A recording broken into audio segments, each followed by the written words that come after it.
Have you ever noticed how people think that because you own a business, you must have it all figured out? They see the sign, the lights on, maybe a few customers coming and going, but they don't see the night you can't sleep, the stress about payroll, or that feeling in your gut when you're not sure how long you can keep this going. I know that feeling because I've lived it. Years ago, I thought I was doing great. I was a welder making way more money than I ever imagined as a kid. I remember telling my father-in-law, "Man, I never thought I'd make this much money. $35 an hour, benefits, steady work. For a small town guy, that felt like winning." But deep down, something started to whisper, "Is this it?" Then I kept hearing about this book, Rich Dad, Poor Dad. At the time, I didn't even know what a podcast was. I was just watching YouTube videos, mostly workout stuff, and somehow that same book kept showing up. Different people, different channels, all saying the same thing. You've got to read this book. And honestly, I wanted to. But I had this belief stuck in my head. I'm not a reader. I hate reading. Maybe you've said that too. But one day, I finally downloaded it on an Audible, and that single decision flipped my world. It made me realize there's a whole other game being played. The rich and successful weren't working harder. They were thinking differently. They had system, leverage, cash flow. And I remember thinking, why did nobody ever teach us this? That book lit a fire in me. I started devouring everything I could, business book, audio book, interviews, and it became like a domino effect. Every book led to 2 or 3 more. Every interview led me to another person I wanted to learn from. And that's when I realized something big. There was a time I thought I knew a lot. But the more I learned, the more I realized I didn't know anything. And even if I spend the rest of my life learning, it would never be enough. That humbled me, but also gave me purpose. Because it meant there's always another level if you stay curious. That's when I started buying books for my kids every Christmas. Yeah, they roll their eyes. "Dad, another book? Come on." But I do it anyway. Because maybe one day, one of them will listen to one of those books and it'll hit them at the right moment, and that spark will spread. But then one day I got a call I'll never forget. My wife had just lost her job. That moment hit me like a punch to the gut. Everything we thought was stable suddenly wasn't. We had bills, kids, a mortgage. I remember trying to hack calm, but inside I was spinning. And here's the part that still stings. I didn't give her time to breathe, let alone grieve. She worked there for over 20 years. That job wasn't just a paycheck. It was part of her identity. Her boss wasn't just her boss.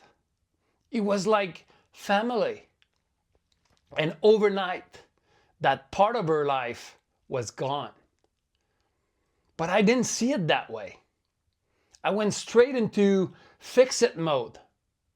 I thought, we'll figure this out. And that's when I heard about this little coffee shop for sale in town. Back when I started welding, I always thought I'd own my own shop someday. That dream had faded. So when I heard about the coffee shop, something in me said, maybe this is meant to be. I pushed for it, convinced myself and her that this was the answer. Looking back, I can see how much pressure I put on her when she was still trying to process what she'd lost. But at the time, I thought I was being strong. I thought I was protecting our future. I had no idea that that decision was about to teach me the most expensive lesson of my life. I told myself, we'll make it work. We're hard workers. We'll figure it out. But I had no idea what I didn't know. I thought running a business was about doing good work and treating people right. But I had no clue about marketing.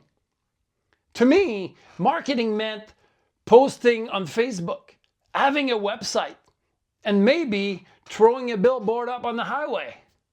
That was my idea of marketing. But the truth is, that's just open prey marketing. You post something and hope someone sees it, hope they stop scrolling, hope they remember you next time. But hope isn't a strategy. And it sure doesn't pay the bills. I used to get excited when a post got a few likes or share. But you can't deposit a like at the bank. You can't pay suppliers with a heart emoji. And that's when it hit me. I wasn't tracking anything that actually mattered. I had no clue which posts brought in real customers or how many of those customers ever came back. I was doing the same thing over and over, expecting a different result and wondering why nothing was changing. That's the trap so many small town business owners fall into. We confuse being busy with being strategic. We think activity equals growth. But without a system to measure, track, and predict, it's not growth. It's guessing, and it's dangerous. After less than 2 years, we had to close the door. And I walked away with $163,000 in debt. That was my tuition in the real school of business. But I had to learn to forget the shame and see it for what it really was, education. Because what came next changed everything. I started studying people like Dan Kennedy and Russell Brunson, guys who'd already figured out the science behind predictable growth. That's when I realized there are systems for attracting customers, building recurring revenue, and tracking every dollar.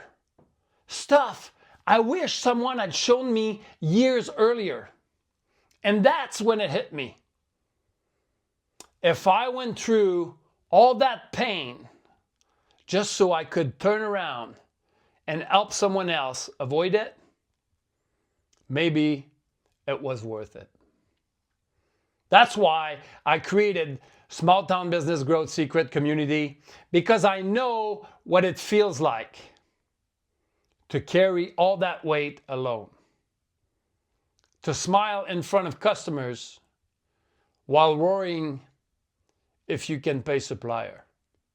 To hope the catch stretches far enough to pay the employees.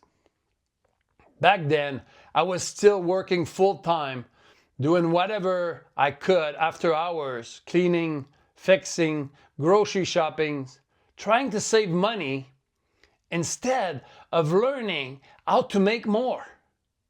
Playing defense instead of offense.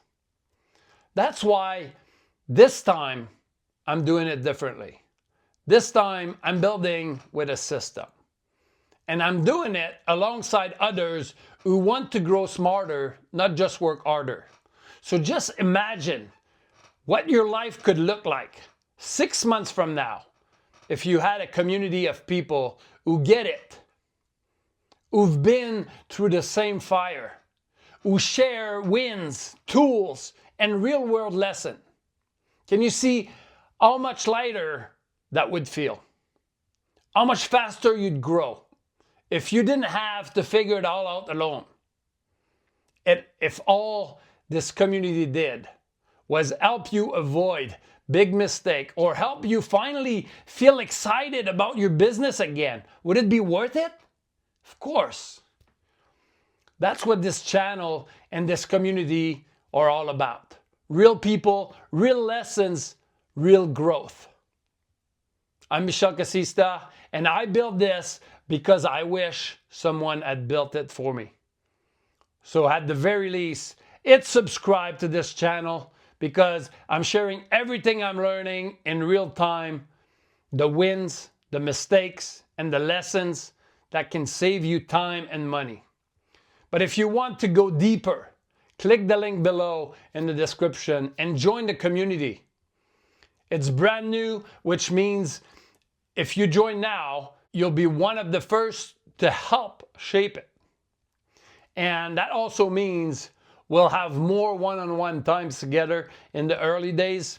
Inside, we'll interact, we'll answer questions for each other's as the group grows into a space where small-town business owners can finally feel seen, supported, and understood. And hey, if you know a small business owner who could use a little encouragement or clarity right now, share this video with them.